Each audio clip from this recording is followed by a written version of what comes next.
welcome to this very special interview on ET Now. I have with me Mr. Ajay Banga, who obviously needs no introduction. He is the President and CEO of MasterCard, but he's wearing another hat as he visits India as the Chairman of USIBC. I have to ask you this question as I begin my interview. This is your second visit to India in a span of just 15 days. What is it? Are you falling in love with India all over again? Is it the charm of Narendra Modi, or are you actually seeing economic activity pick up? First of all, I don't wear hats, I wear turbans, but that's okay. So, yes, I'm here just because it so happens that there's a confluence of events. That is why it's twice in January. There was Vibrant Gujarat, and there was a very large delegation that the US-India Business Council brought to Vibrant Gujarat, 130-odd people, 3 times the number we've ever had. And that's because of the interest in India that American investors have got reignited with. And now I'm back for President Obama's visit, really because the US-India CEO Forum is meeting on the sidelines of his visit. And I'm part of that, and that's why I'm back. So I guess it's a combination of those two. But the deeper question is that, is there a revival of interest in India? Absolutely. And I think there is a clear revival among investors of the promise that India holds and the promise that a resurgent India holds for a possibility for investment. When you visit India, especially in the last 7 months, do you think the Indo-American ties have actually transformed ever since Narendra Modi has taken over as the Prime Minister? Well, I'd say there's been a gradual transformation even earlier. The fact is that in the first term of the UPA government, there was a change in the relationship. In fact, during Mr. Vajpayee's first tenure, there was a change in the relationship. There's been a change in this relationship over the last 15, 20 years. There is no doubt that the acceleration of the last year is clear and obvious to everybody. And I think that acceleration is caused by the excitement that I think has come about, that we'll get a more open environment for investment, that there are promises being made about the ease of doing business, there are promises being made about the friendliness of the investment climate. And there's no doubt that there have been certain things that have been delivered in a relatively short time to answer investor concerns and issues over the period of the last year. And you put all that together, and that makes people interested. What do you think about the present Modi government? Is this government seen as more pro-business? Certainly this government is seen as willing to listen to business and give their opinion. I was listening to one of your Indian CEOs recently, and she said it really well. She said this government is willing to engage in a dialogue, listen to you, and give you their opinion, and I think that's very helpful. Let's talk about business that is also on the mind of USIBC. What do you think about the sectors like defense and insurance opening up? FDI has been allowed, but 49%. Is that enough to sustain the investor sentiment, investor interest in India? So I think the fact that both defense and insurance and in fact railways went all the way to 100 and that these were done in a very quick span of time is part of what made investors feel enthused about the opportunity. Would people like 49 to be 74? Sure. If you're an overseas investor, you'd like to be able to get more economic return for your intellectual property and your technology and your capability and your skills. But 49 is better than where we were. And I think you'll find that that itself will encourage investors to come in. Clearly, if you went beyond that, you'd get, in some cases, more sensitive technology or more new things that may be there. But 49 is a great improvement in both insurance and defense. And it's good for India and it's good for the investor. I'm asking you this question as you are from India and as an observer of the Indian economy. What about multi-brand retail? This government is uncomfortable with that. Yes, sir. I'm not just from India. I called myself Make in India, but that's a different issue. My view on different sectors of the economy is that a number of sectors will always be a little more open for a country like India in terms of where you want foreign investment. Others will be less so. All that we can do as businessmen is to try and engage in a dialogue that explains why we believe a particular sector would benefit from liberalized foreign direct investment. In the case of multi-brand retail, that perspective comes from an improvement in the cold chain, an improvement in farming practices, all the aspects the case has been made for. There are other aspects of this case that are concerns on the ground in India. And frankly, the Indian government has to pick and choose which one of these sectors will be a higher priority, which ones will get higher foreign direct investment. And while multi-brand retail has not yet made the case, I do believe others have, and we'll take those and move with those and keep discussing the other ones until we get some kind of resolution one way or the other. So what I'm trying to say is, I wouldn't take it out of context. I would look at the number of opportunities the government is creating and take advantage of those as an investor while continuing to make the case either for higher FDI or for new FDI in certain sectors. It doesn't have to be an either or. There's a lot of operating space here with a lot of American companies that are interested in the spaces that are being opened up. You're absolutely correct when you say that this government is seen as a government which is very proactive. It's trying, it's enthusiastic about getting investment in India. But what about the ordinances? When you talk about investment in the insurance sector, does an ordinance bother you? There's no doubt that if you had got legislative approval done, it would make everybody far more comfortable. But I tell you what the ordinance did. It showed the determination of the government to go through with something they had promised that they would try and get done. That's a signal in itself of some degree of predictability and consistency of the policy of this government. That's a good thing. I also understood when I was talking to the finance minister in Davos just recently in a breakfast, I asked him this question about ordinances, and he explained to me that actually the ordinances do and should help investors feel a degree of comfort. Without a doubt, legislative approval is the best thing. Yeah. And you will see most people will adopt that. If you get the legislative approval through, it's just one more building block in predictability and consistency. And what investors are looking for is those two words, predictability and consistency of policy. See, this ordinance is an issue with the present government because Narendra Modi is facing challenges as far as the upper house of parliament is concerned. But do you think these challenges are similar when we talk about President Obama? He also doesn't have a majority in the house. So are the challenges similar in some way? Look, politics is politics everywhere, and people vote based on what they want to see in power. In the United States, they voted in a certain way in the recent elections. In India, they're voting in a certain way in recent elections. And, you know, that's the right of people. My view as a businessman is that's what you've got to deal with. And that's the reality of what we have on the ground. What about the IPR regime in India? It's been a very big concern for America. I don't think it's the IPR regime as a whole. I think the whole sort of commonality of discussion that's been going on is around the medical sector. But let me put the intellectual property question for you in a slightly different way. Bollywood, which is all Indian, made in India, with Indian employees and Indian artists benefiting from it, Bollywood, it is estimated, would increase its revenue by up to 40% if stricter intellectual property implementation and execution were to be put into place. If there was no piracy. Why is that a bad thing for India? It's a good thing. So it's not about America and India. If India wants to be truly a leading edge nation in innovation, which you can be, you've just proven that with $78 million you could get something to Mars, which frankly would not get us from New York to Washington, D.C. And you've managed to get that done. That means you've got the ability to be creative and innovative, which I believe in because I grew up here. But this proves to the world that India has the ability to be creative and innovative. Wouldn't you want your innovations to be protected by the best possible intellectual property laws? That's what this is about. So I think as India addresses the IP regime, which they are now trying to do in a very productive way, all we're looking for is engage in a dialogue with overseas industry so you get our perspective on how we think about the issue. In the specific case of medical drugs, you know, at the end of the day, research and development costs money. It needs to get repaid. At the same time, people who cannot afford to buy drugs at certain prices need access to reasonable pricing. By the way, that's not just India, that's true of everywhere. We're looking for cheaper healthcare around the world. In India, it's more of an issue because of the relatively lower earning capacity of individuals. So it's a more strategic, more humane issue.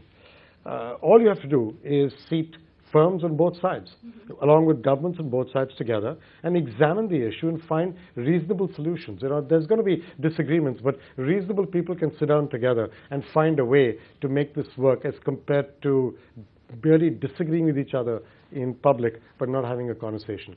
That's a more productive way of approaching the intellectual property issue. So India needs to find solutions to the IPR issues that faces it. But there are also certain issues that Indian entrepreneurs face. Do you see the US and the Indian government striking a balance as far as the visa curbs are involved? Oh, I think that we see that the US-India Business Council has made a lot of points about the issue around the immigration reform bill in the U.S. The immigration reform bill is a very serious issue in the U.S. It's an issue that cuts way beyond the specific aspect of Indian visas. What you've got to make sure is that there isn't an unintended consequence while doing the right thing for immigration in the U.S. that could in some way hurt Indian technology firms and their operating model. I think that's the important thing, and that's a fair request. And that's a request that we at the US IBC, as well as the Indian government and a number of companies have made with the US government as well. And I'm hoping that the new Congress, which has just got into position, will have an opportunity to look at the immigration reform in a wholesome way, and with the administration, find a way to ensure that there's no unintended consequence for Indian firms. That would be the right thing to do. So when you interact with the members of the US IBC, which is the US Indian Business Council, what do you think are the ticklish issues that continue to persist when it comes to American business houses investing in India? Well, I think you should put them into a couple of categories as recommendations of how we think about them. And the first one is more about the tactical issues that exist on the ground today. There's taxation, so there's these back cases that are still sitting out there. There's the transfer pricing regime that, if that were addressed, would be very helpful. There's the GST that the finance minister is very focused on. I believe if that's executed well, that could actually be good not just for overseas investors, but for Indian businessmen. Actually, a lot of these things are useful for businessmen on both sides of this aisle. And the second one has to do with intellectual property, as we just talked about. But then there's the more underlying issues, fundamental issues. At the end of the day, India needs to create 1 million jobs a month. If you're going to create 1 million jobs a month, you're going to need to focus on manufacturing, which delivers the highest quality of jobs per rupee or dollar invested. You're going to need to focus on tourism, which delivers the most jobs per rupee or dollar invested. And you're going to focus on infrastructure, without which neither manufacturing nor tourism can happen. If you do those three things, you can actually, over time, create the right environment to generate 1 million jobs a month. So the question is, what do you need to get done? So take manufacturing. Yeah. Make in India is exactly where the Prime Minister's attention is. That's because he wants to promote manufacturing. The fact is that if you want to become part of the global supply chain, not just make in India for India, but also make in India to become part of the global supply chain, then you're going to need to do a few things. You're going to need to make sure that the free trade zones have all the right infrastructure, power, water, roads, access to ports close by. You're going to need high quality ports for shipping in and out. You're going to need easier import and export paperwork and methodologies. You're going to need trained manpower at the location. These companies will be willing to train people, but they've got to have them in the neighborhood and be allowed to set up the right training and vocational schools. You do that, and I believe that this is a great opportunity for India to get into the manufacturing chain, because diversification away from China is happening for most global companies. And India's labor cost arbitrage and many other conditions make it well positioned to be a player there. You touched upon one issue just while answering my last question, that was taxation. There are concerns about transfer pricing. There are concerns about retrospective laws in our tax regime. The government has already said and has assured investors that they will not invoke it. But this government, at the same time, Arun Jaitley has not been able to repeal it. Is that a concern still with investors? So I think even more than repealing, settling the past cases by getting them pushed through the system quickly with fairness and transparency would help enormously, because it removes unpredictability, it removes inconsistency, it takes away the insecurity of not knowing what you may be pulled up for in terms of tax cases. There's no doubt that in an ideal world, I wish the retrospective tax issue had never come up at all. Because as a businessman, when you invest based on certain rules and assumptions. If you change the rules and assumptions along the way, you make it very difficult for me to know. You need certainty in the tax regime, yes. Indeed. And that's kind of what I think the finance minister is focused on. What he's saying is, I can give you certainty going forward, and that should include transfer pricing and GST and the like. And I think he's focused on those. Would I have liked retrospective taxation to disappear completely? Yes. If he can't do that in a full form because of various legislative issues involved, I get it. Politics is politics. Can you at least dispose of the pending cases so people get clarity? Those would all be great steps forward. The government, since Arun Jaitley took over as the finance minister, the government has taken various steps to bring in more clarity. They already have a high-powered committee which is looking at the existing cases where retrospective laws have been invoked. Do you think that this is good enough to get investors back in India? I think you'll find that investors are enthused by the fact that he's addressing the issue and that he's listening to their concerns about it. And that's what you're going to get from investors, that let's move forward. Absolutely. Now I come to your other role, which is the President and CEO of MasterCard. MasterCard is collaborating with India as far as financial inclusion is concerned. What do you think is the biggest thrust area here? What is the issue that needs most development as you move Indians from towards a proper banking channel? So you've got to step back for a second, because India is a large part of this opportunity and of this issue for people. But there are 2.5 billion adults in the world who do not have access to a regular bank account or an account of some type. A bank account should not be taken to mean what you traditionally open as a bank account with checkbooks and branches. You can't do that in a country as widespread as India. It's the concept of having a place where you can receive money and send money, where you can save some money for a rainy day, where you can actually find a way to pay your bills without having to go stand in a queue, where you can borrow money at a reasonable price when you need it, and you can get some insurance for when you're unwell or your leg is broken and you can't go to work. Right? That's what an account means, and it starts with having an identity. And the power of an account with an identity to the self-respect of the individual should not be ever, ever taken at a lower level than what it is. It is unbelievably empowering to the dignity of a person to have an identity and have an account. It changes everything. Now, we've seen this in country after country. Okay. We're doing this work in South Africa. We're doing it in Nigeria. We're doing it in the United States. We're doing it in developed and developing markets.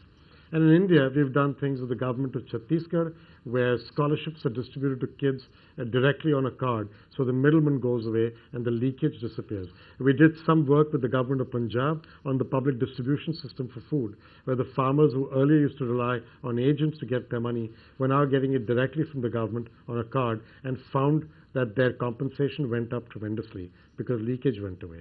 But behind all this is the unbelievable opening of 100 million plus accounts that the Jan Dhan Yojana has delivered. I mean, that program of the Prime Minister's has energized this entire country into saying we could do this in 3 months, which I would not have believed possible if you'd asked me this 3 months ago, right? But it's happened. Now the question is, merely opening an account is inadequate. The next step is to put subsidies and direct benefits into it so that they are then encouraged to use it in some way. Now, if all they do after that is go take out cash, we still haven't solved for the Prime Minister's statement that cash is the cause of a lot of issues in the economy. A recent survey by MasterCard, which is called the MasterCard Mobile Payment Readiness Index, it shows that you need to focus on getting people on the mobile banking system. We have 88% Indian consumers who have access to a mobile phone. But don't you think you also have to deal with the entire perception in India that mobile banking is perhaps unsafe, it's complicated. Also, there's a problem of the literacy challenge in India. So how do you inculcate the habit among people to, save, borrow, as well as transact through a formal banking channel? So I think that's a terrific question. And remember, Rome was not built in a day. So you're not going to get, hundreds of millions of people to suddenly somehow discover the nirvana of a mobile phone to become the answer to everything they've always waited for. But it's a great way to deliver this idea of a transaction account of some type with an identity to people at a relatively low cost in remote areas where infrastructure of other types may or may not be available. So let me give you a thinking kind of example. Let's assume these direct benefits are going into these accounts. Yeah. And now you were able to go to your village shop where installing a landline-based terminal for accepting payments is tough. There are no landlines and there's nobody to maintain the terminal. Yeah. But every village shop has a cell phone. 88% of people do. Right. If you were able to attach a dongle, which is a very cheap attachment, and which a number of Indian firms are making, as well as firms overseas, and you attach it to the cell phone, and it reads fingerprints, and your Aadhaar account, which is connected to this Jan Dhan Yojana account, has got your fingerprint. As an illiterate farmer or a lady in the village, I could go and purchase my vegetables and my milk and my eggs and my bicycles with my fingerprint.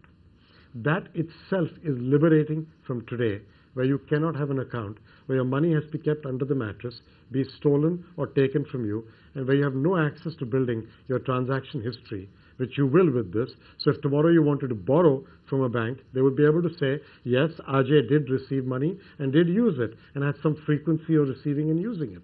So I think you just have to think about this as a series of building blocks that it'll take some years to put into place. But the starting point is the unbelievable self-respect of having an identity and an account to transact with. It just changes everything. And perhaps the simplicity of the entire transaction will be the point where people will be allured to use it, you think? I think so. So when you say mobile banking, don't think of mobile banking the way you and I may use it, where you use relatively sophisticated aspects. You may be investing money, you may be trying to do something with the mobile phone in terms of getting alerts for your spending. That requires a degree of sophistication in how you use your phone. That's not what this is about. This is about getting people to start with transactions. And all the research in the world, there's a recent Bill and Melinda Gates Foundation study as well.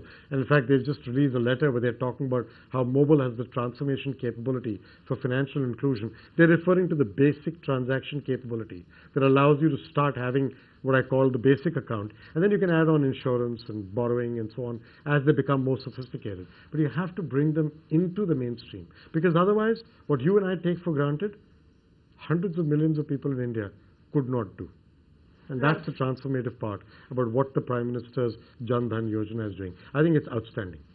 I'll come to now MasterCard's India plan. As MasterCard develops mobility solutions like PayPass, like MasterPass, how important is India as a center for technology development for you? Oh, very much so. I mean, I have more than 10% of my workforce in India right now. 5 years ago when I joined, that was a much smaller number, a fraction of that. We just invested over the last year close to $250 million in purchasing companies in India that have given us access to both technology and processing skills. And we have a lot of relationships with India's large infotech companies, Wipro and Tech Mahindra, who do a lot of our work with us. So we've kind of got a series of investments in the space. A lot of our mobile payment development technology is happening in India. A lot of our network engineering work is being done here.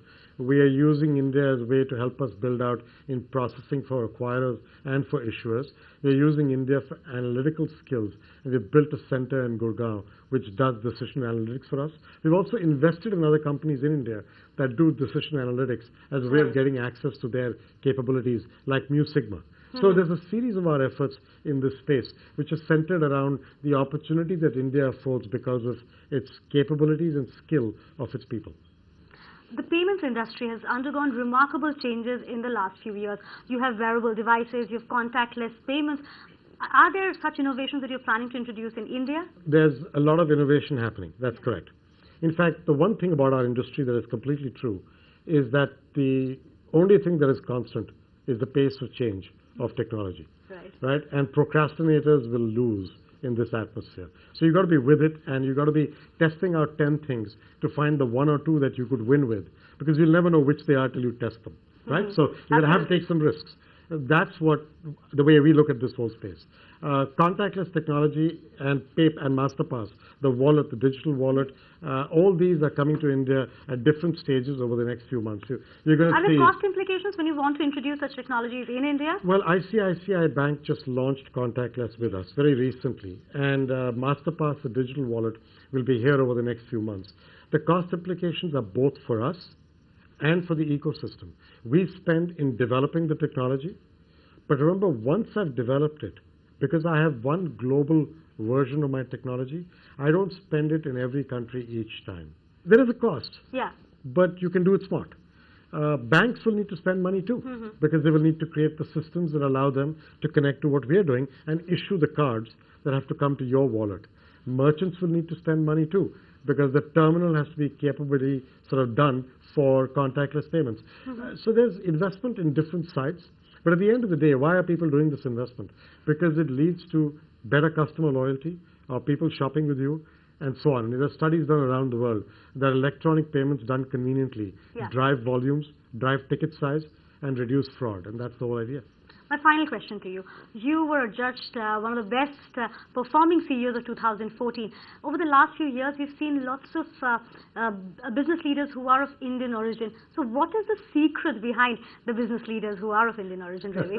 I think what's happening is that a generation of Indians who has had the opportunity, because of the opening up of India, to participate in global companies over the last 20, 25 years, this generation is coming of age. And all you're seeing is that good Indians like good anybody, are beginning to rise to the top of their profession in these companies they've gone to. I think there's going to be many more in the years to come because there's outstanding talent available here, not just in one area of technology. It's available in many different ways. India teaches you how to manage in ambiguous circumstances. India teaches you how to be flexible. India teaches you how to manage with people of different types. We take diversity for granted. Yes. Right? I mean, we are both different here, and we take it for granted without even considering that to be something. You grow up with it when you school, in your college, in the way you travel on a bus, right? Yes. So that's who we are. And I think that is what makes Indians outstanding managers in the global world. That's a huge emotional benefit, you think? It absolutely is. Thank you so much. It's a pleasure talking to you, Mr. Banga. Thank you very Thanks much. for joining us on ET Thank Now. you. We know you had a very tight schedule. Still, you made time, and you were with us for half an hour. Thank you so much. It's a pleasure. Thank you very much.